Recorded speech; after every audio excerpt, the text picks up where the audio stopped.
దేవునికి మహిమ కలుగునుగాక. మనం ఇప్పుడు బైబిల్లోని భిన్నమైన కవల పిల్లల గురించి మాట్లాడుకోబోతున్నాం. వారెవరంటే, ఇక్కడున్న ఇద్దరు అబ్బాయిలు ఎంతో భిన్నంగా ఉన్నారు కదా. వాళ్ళ పేర్లు మీకు తెలుసా?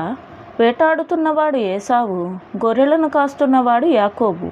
వాళ్ళిద్దరూ ఇస్సాకు రిబ్కాలకు పుట్టిన కవల పిల్లలు. తండ్రి అయిన ఇస్సాకుకు ఏసావు అంటే ఎంతో ఇష్టం. ఎందుకంటే అతను మంచి వేటగాడై ఉండి కుటుంబం అంతటికి ఆహారం తెచ్చిపెట్టేవాడు.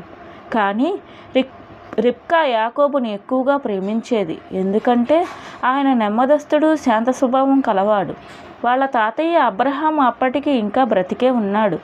ఆయన యెహోవా గురించి చెబుతుంటే వినడానికి యాకోబు ఎంత ఇష్టపడేవాడో మనం ఊహించవచ్చు. ఆ కవల పిల్లలకు 15 సంవత్సరాలు ఉన్నప్పుడు అబ్రహాము 175 సంవత్సరాల వయస్సులో మరణించాడు. ఏసావు 40 సంవత్సరాల వాడైనప్పుడు కనాను దేశపు స్త్రీలను 2 పెళ్లి చేసుకున్నాడు. అది ఇస్సాకుకు రిబ్కాకు ఎంతో దుఃఖం కలిగించింది. ఎందుకంటే ఆ స్త్రీలు యెహోవా ఆరాధకులు కాదు. అలా ఉండగా ఒకరోజు ఏసావుకు యాకోబు మీద చాలా కోపం తెప్పించిన సంఘటన ఒకటి జరిగింది.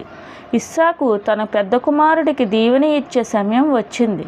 యాకోబు కంటే ఏసావే పెద్దవాడు కాబట్టి తానే ఆ ఆశీర్వాదాన్ని పొందుతానని ఏసావు అనుకున్నాడు. అయితే ఏసావు అంతకుముందే ఆ ఆశీర్వాదాన్ని పొందే హక్కును యాకోబుకు అమ్మేశాడు.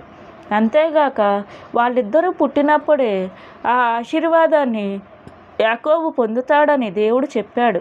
అలాగే జరిగింది. ఇస్సాకు తన కుమారుడైన యాకోబును ఆశీర్వదించాడు. తర్వాత ఏసావుకు ఆ విషయం తెలిసినప్పుడు అతనికి యాకోబు మీద చాలా కోపం వచ్చింది. అతనికి ఎంత కోపం వచ్చిందంటే అతను యాకోబును చంపుతానని అన్నాడు. రిబ్కాకు ఆ విషయం తెలిసినప్పుడు ఆమె ఎంతో బాధపడింది. కాబట్టి ఆమె తన భర్తతో ఇలా అన్నది, యాకోబు కూడా కనాను స్త్రీలను పెళ్లి చేసుకుంటే ఘోరంగా ఉంటుంది. అప్పుడు ఇస్సాకు తన కుమారుడైన యాకోబును పిలిచి, నువ్వు కనాను స్త్రీని పెళ్లి చేసుకోవద్దు. హారానులో ఉన్న మీ తాతయ్య బెతూయేలు ఇంటికి వెళ్ళి ఆయన కుమారుడైన లాబాను కుమార్తెలలో ఒకరిని పెళ్లి చేసుకో అని చెప్పాడు.